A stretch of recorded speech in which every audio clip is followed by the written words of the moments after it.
Друзья, я уже давно понял, что все мы здесь неравнодушны к блюдам с лапшой, но часто приготовить тот же рамен нас останавливает относительная сложность в рецептуре. И сегодня я вам покажу рецепт рамена, который очень прост и необычен, ведь готовится он на основе соевого молока. Ну а с вами, как обычно, Денис Ким, и я рад вас всех приветствовать на канале Foodcore.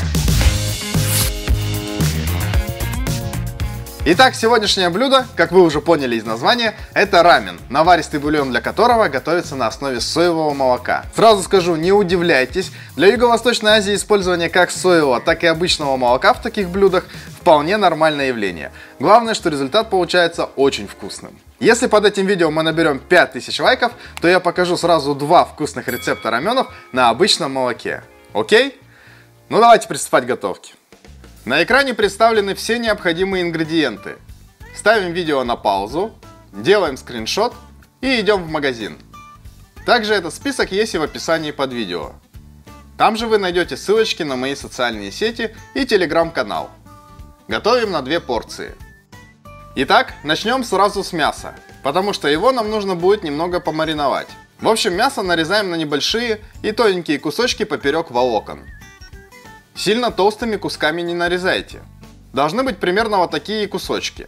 Я взял 300 грамм говядины из расчета по 150 грамм на порцию. Можете менять пропорцию в большую или в меньшую сторону, как вам больше нравится. Далее перекладываем мясо в глубокую миску. Друзья, я взял говядину для этого рецепта, но сюда отлично подойдет и обычная куриная грудка, либо филе бедра. Также сюда отлично подойдет и мясной фарш. С ним блюдо выйдет дешевле, а процесс приготовления значительно ускорится. Часто я использую именно мясной фарш, но вот сегодня решил взять говядину. Следующим шагом нарежем грибы шиитаке. С ними все просто. Нарежьте их тонкими слайсами. Если вдруг вы не смогли найти шиитаке, то замените их шампиньонами. Но вообще грибы в этом рецепте не обязательны. Если не хотите заморачиваться, то можете их не класть в блюдо. Без них тоже будет вкусно. Следующим нарежем репчатый лук. Его просто мелко нарезаем на небольшие кубики.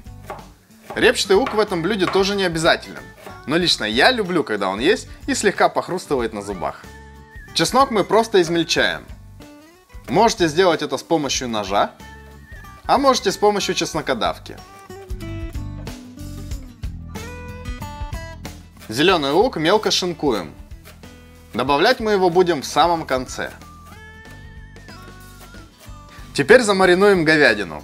Берем глубокую миску, кладем внутрь мясо, кладем к нему грибы.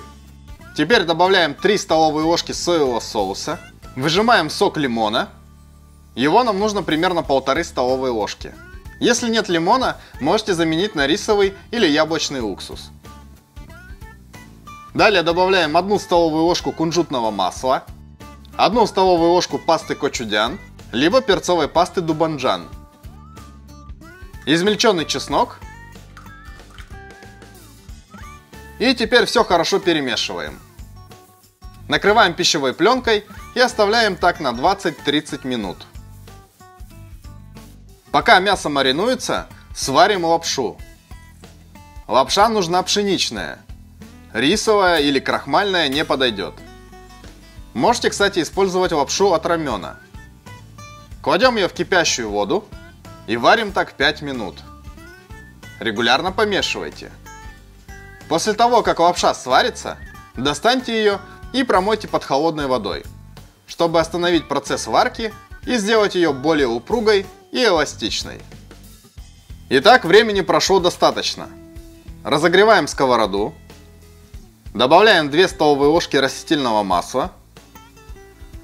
И как только разогреется сковорода, выкладываем жариться мясо с грибами. Регулярно помешивайте. Жарим так примерно 7-8 минут. Спустя несколько минут добавьте репчатый лук. Перемешайте и продолжайте жарить.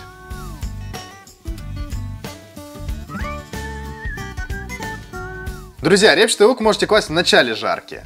Но, как я сказал ранее, лично я люблю в этом рецепте, когда он слегка похрустывает на зубах, а не превращается в кашу. Но вы делаете на свой вкус. И напоминаю вам, что репчатый лук в этом блюде не обязателен.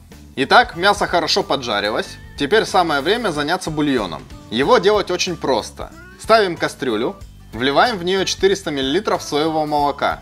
Друзья, очень важно использовать не сладкое молоко.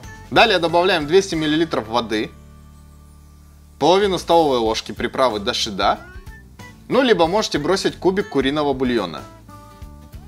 Хорошо мешайте, доведите до кипения и выключите огонь. Все, бульон готов. Ну и теперь нам нужно собрать наш рамен. Берем глубокую тарелку, на дно выкладываем жареное мясо, либо жареную курицу, либо жареный фарш. Сверху поливаем горячим бульоном. Теперь кладем сверху отварную лапшу. Снова кладем сверху немного мяса. И снова поливаем небольшим количеством бульона. Украсьте все теперь зеленым луком и красным перцем. При желании можете капнуть немного перечного масла. И все, готово. Подавайте на стол в горячем виде и приятного аппетита!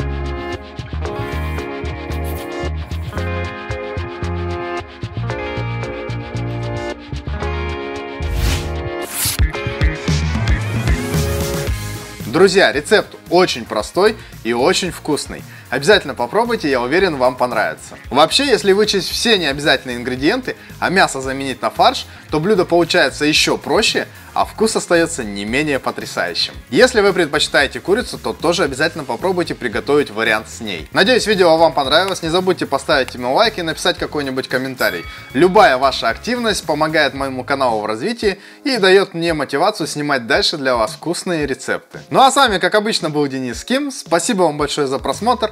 Ну и всем пока.